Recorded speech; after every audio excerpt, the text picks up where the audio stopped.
আসসালামু আলাইকুম। আমি মোহাম্মদ শাকির রহমান, প্রভাষক, হিসাব বিজ্ঞান বিভাগ, হাজী মিসর আলী বিশ্ববিদ্যালয় কলেজ। আমাদের আজকের অনলাইন ক্লাসের টপিক হচ্ছে যৌথ মূলধনী কোম্পানির মূলধন অথবা অ্যাডভান্স অ্যাকাউন্টিংয়ের ওয়ানের অ্যাকাউন্টিং ফর ইকুইটি শেয়ার। তো আজকে আমরা আলোচনা করব শেয়ার ইস্যুর হিসাব সংরক্ষণ। শেয়ার ইস্যুর হিসাব সংরক্ষণ। শেয়ার ইস্যুর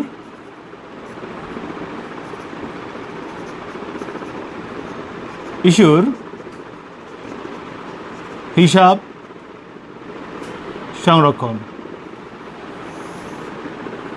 বা শেয়ার কতভাবে ইস্যু করা হয়,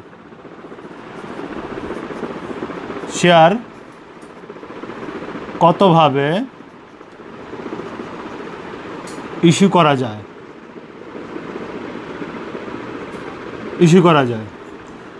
প্রথমে আমরা বুঝি শেয়ার সাধারণত তিনভাবে ইস্যু করা হয়: সমহারে share issue, share at par value, অবহারে share issue, share issued at discount, এবং অধিহারে share issue, share issued at premium. তো আমরা একটু লিখি। সমহারে share issue, share issued at par value,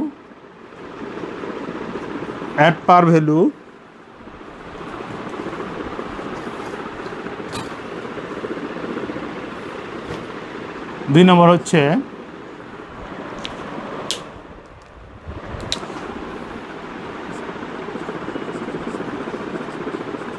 অবহারে share issue, share issued at discount, তিন নম্বর হচ্ছে অধিহারে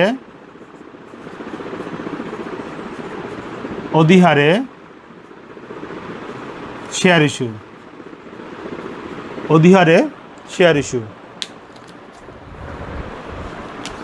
শেয়ার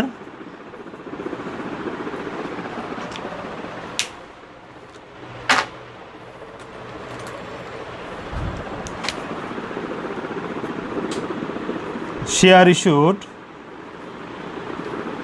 at premium, তো এখন আমরা বুঝি সমহারে শেয়ার ইস্যু কি। যখন 10 টাকার শেয়ার 10 টাকায় বিক্রি করা হয় তখন তাকে বলে সমহারে শেয়ার ইস্যু। অবহারে শেয়ার ইস্যু হলো গিয়া 10 টাকার শেয়ার যখন 8 টাকা বিক্রি করা হয়, অর্থাৎ কমে বিক্রি করা হয় ফেস ভ্যালুর চেয়ে, তখন তাকে বলা হয় অবহারে শেয়ার ইস্যু।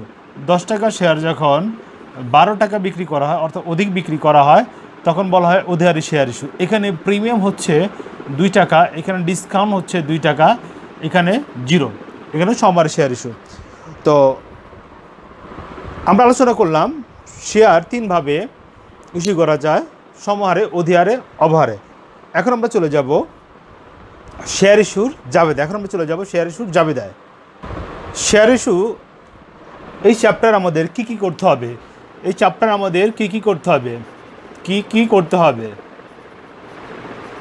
করতে হবে, সাধারণত এখানে জাবেদা করতে হয়, জাবেদা বা জার্নাল। 2 হচ্ছে লেজার, খতিয়ান লেজার। 3 নম্বর হচ্ছে আর্থিক বিবরণী, ফিনান্সিয়াল স্টেটমেন্ট, আর্থিক বিবরণী। মূলত পক্ষে 3টি করতে হয়। এখন আমরা আলোচনা করব শেয়ার ইস্যুর জাবেদা দাখিলা। তো এখন আমরা বোর্ডে চলে যাচ্ছি।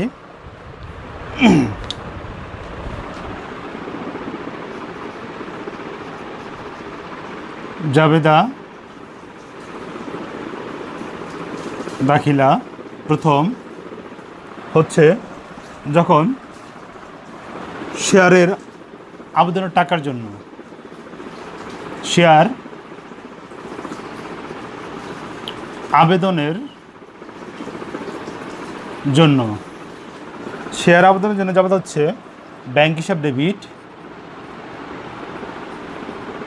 ব্যাংক হিসাব ডেবিট, ব্যাংক হিসাব ডেবিট, ডেবিট, শেয়ার আবেদন হিসাব ক্রেডিট, শেয়ার আবেদন হিসাব ক্রেডিট, ক্রেডিট। দ্বিতীয় জাবেদা হচ্ছে যখন শেয়ার আবেদনের টাকা শেয়ার মূলধন হিসাবে স্থানান্তর করা হয়, স্থানান্তর করা হয় তখন জাবেদা হবে শেয়ার আবেদন হিসাব ডেবিট, শেয়ার আবেদন হিসাব ডেবিট, শেয়ার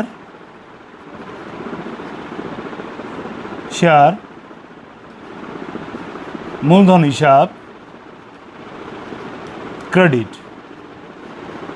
শেয়ার মূলধন হিসাব ক্রেডিট।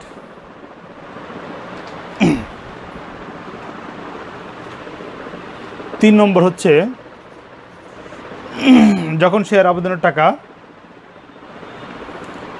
ফেরত দেওয়া হয়, যখন শেয়ার আবেদনের টাকা, যখন শেয়ার আবেদনের অতিরিক্ত টাকা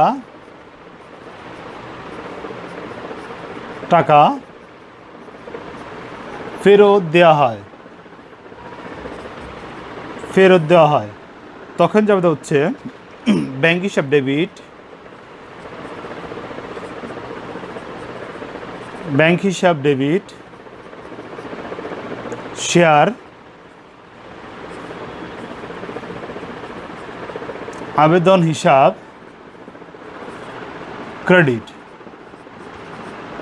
শেয়ার আবেদন হিসাব ক্রেডিট। এছাড়াও যখন অবলেখকের কমিশন দেওয়া হয়, যখন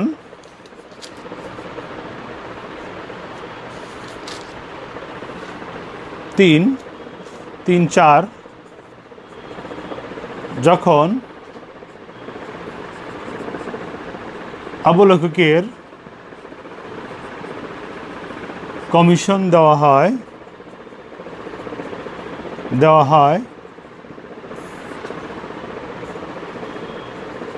অবলেখকের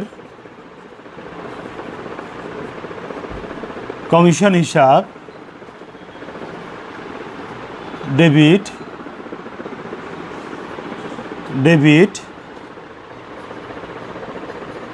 ব্যাংক হিসাব ক্রেডিট, ব্যাংক হিসাব ক্রেডিট, ব্যাংক হিসাব ক্রেডিট। তো আমরা এখানে একটু আলোচনা করি। যখন শেয়ার আবেদনের টাকা পাওয়া যায়, পূর্বের ক্লাসে আমরা আলোচনা করেছিলাম অনুমোদিত মূলধনের যে অংশটুকু বিলি করা হয় তার মধ্যে থেকে যেটা জনগণের উদ্দেশ্যে আবেদন চাওয়া হয় তাকে বলা হয় শেয়ার আবেদন। শেয়ার আবেদন যেই পরিমাণ টাকা পাওয়া যাবে সেই পরিমাণ টাকার জন্য ব্যাংক হিসাব ডেবিট, শেয়ার আবেদন হিসাব ক্রেডিট লিখব। এবং শেয়ার আবেদনের যেই পরিমাণ শেয়ার আমরা বিক্রি করতে ইচ্ছুক সেই পরিমাণে শেয়ারের টাকা শেয়ার মূলধনে ট্রান্সফার করতে হবে। মনে করি আমরা শেয়ার ইস্যু করছি 10,000, শেয়ার ইস্যু করছি 10,000, তো আবেদন পাইছে 12,000। তো শেয়ার আবেদনে 12,000-এর জন্য জাবেদা হবে এবং শেয়ার মূলধনে ট্রান্সফার করবো আমরা 10,000, কারণ আমরা 10,000-এর কী পাইছি, অনুমোদন পাইছি। এবং বাকি যে 2,000 আছে শেয়ার, ওইটার জন্য আমরা কি করব, 2000 শেয়ার টাকা ফেরত দেবো। এবং এই যে 10,000 টাকা শেয়ার বিক্রি করতে যায় যদি কোনো খরচ হয়ে থাকে অবলেখকের, এই খরচের জন্য যাবতীয় দেবো অবলেখকের কমিশন হিসাব ডেবিট, ব্যাংক হিসাব ক্রেডিট, অবলেখকের কমিশন হিসাব ব্যাংক হিসাব ক্রেডিট। এছাড়াও আরও 2টা জাবেদা আছে, ওটা আমি দেখাইতেছি। অধিহারে শেয়ার ইস্যু এবং অবহারে শেয়ার ইস্যু, অধিহারে শেয়ার ইস্যু এবং অবহারে শেয়ার ইস্যু, অধিহারে এবং অবহারে শেয়ার ইস্যু, ওই 2টা জাবেদা আমরা ম্যাথে গিয়া দেখাই দেব। তো খতিয়ানটা আমি একটু দেখাইতেছি। খতিয়ানটা এমন হইব, প্রথম শেয়ার আবেদন, শেয়ার আবেদন,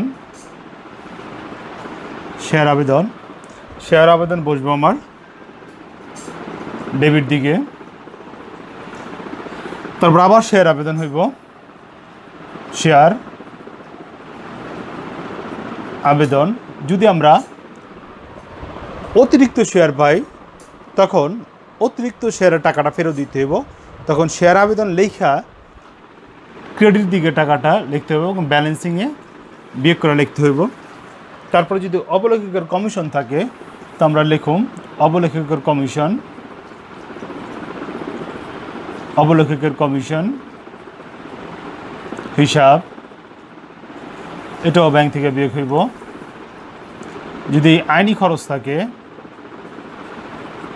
আইনি খরচ থাকে সেটাও আমরা কী করবো এখান থেকে বিয়োগ হইব, বিয়োগ হয়ে ব্যালেন্সটা এখানে লাগবে। মূলত পক্ষে এই কটা আইটেমই খতিয়ানে থাকে।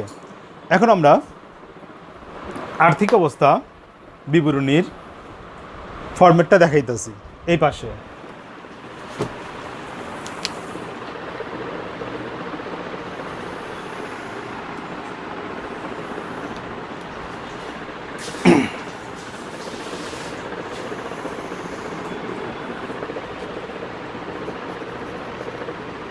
বিবরণ, টাকা,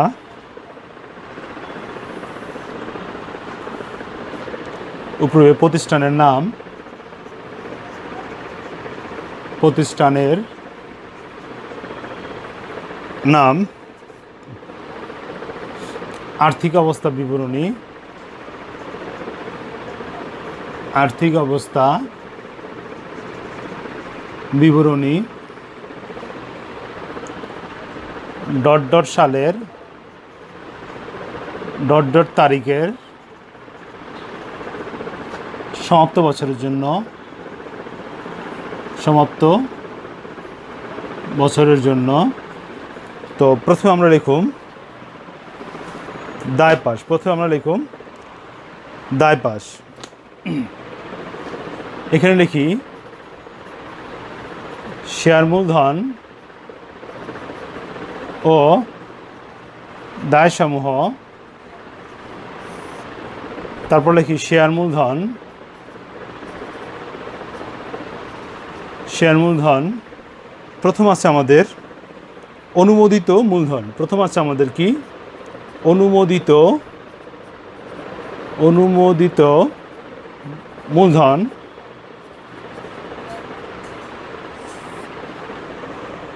এভাবে দেখাবে এটা প্রতি শেয়ার,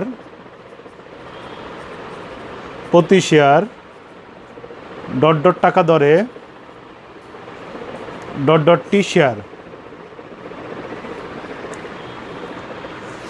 ডট ডট টাকা দরে ডট ডট টি শেয়ার। তো এখানে আমরা 3টা ক্রস চিহ্ন দিয়ে দেব, এখানে আমরা 3টা ক্রস চিহ্ন দিয়ে দেব।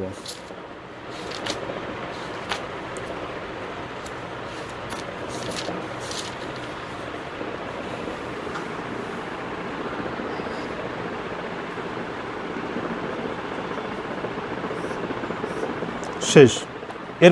এরপর আমাদের আছে ইস্যুকৃত মূলধন,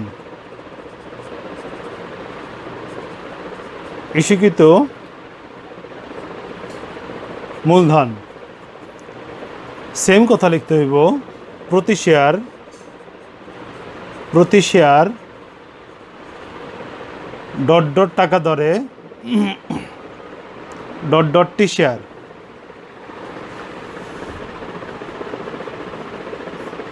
শেষ। এরপর আমরা লিখব বিলিখিত মূলধন,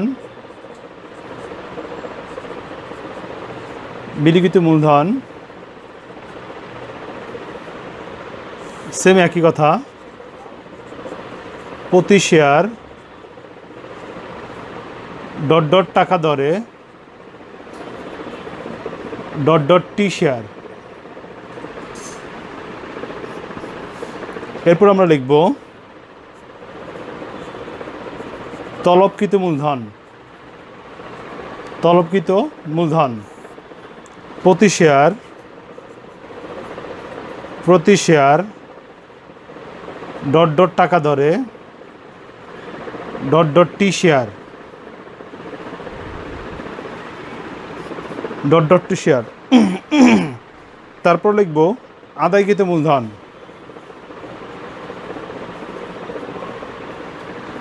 তারপর লিখব আদায়কৃত মূলধন,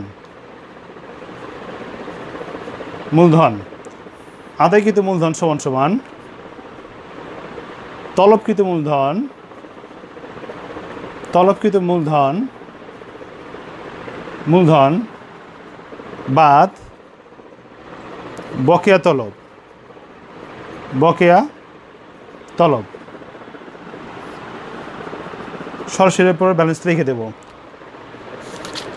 এরপর লিখব আমরা যদি শেয়ার অধিহার থাকে পাশে আসবো শেয়ার অধিহার,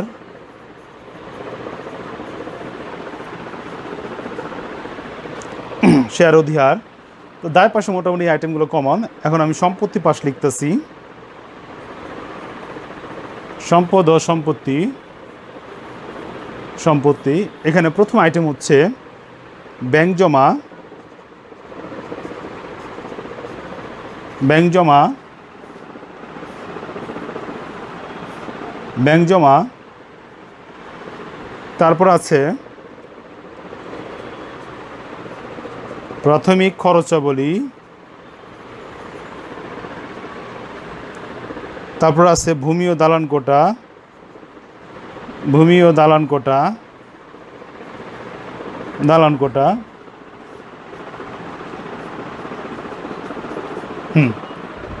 তো ভূমি ও দালান কোটা এটা করার পর দুই পাশ মিলে যাব। তো আমি আবার একটু রিভিউ করতেছি। ব্যাংক খতিয়ানে প্রথম শেয়ার আবেদনের টাকা ডেবিট, ডেবিট। যদি অতিরিক্ত আবেদনের টাকা ফেরত দেওয়া হয় তখন ক্রেডিট পাশে দেওয়া হইব। অবলেখের কমিশন দেওয়া হলে ব্যাংক থেকে বাধ্য হইব, আইনি খরচ দেওয়া হলে বাধ্য হইব, অথবা প্রাথমিক খরচাবলী দেওয়া হলে বাধ্য হইব।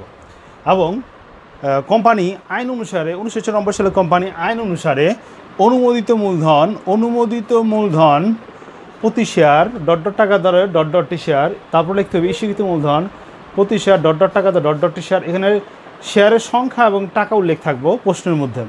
বিলিখিত মূলধন প্রতি শেয়ার ডট ডট টাকা দরে ডট ডট টি শেয়ার। তলবকৃত মূলধন প্রতি শেয়ার ডট ডট টাকা দরে ডট ডট টি মূলধন। আদায়কৃত মূলধন তলবকৃত মূলধন, তলবকৃত মূলধন বাদ বকেয়া তলব। তো শেয়ার অধিহার এই পাশে এবং শেয়ার অবহার এই পাশে, শেয়ার অবহার এই পাশে। তো দেওয়ার পর আমাদের অঙ্কটা মিলে যাব। যদি আমাদের অঙ্কটা মিলে যায় তখন অঙ্কটা আমাদের ঠিক আছে।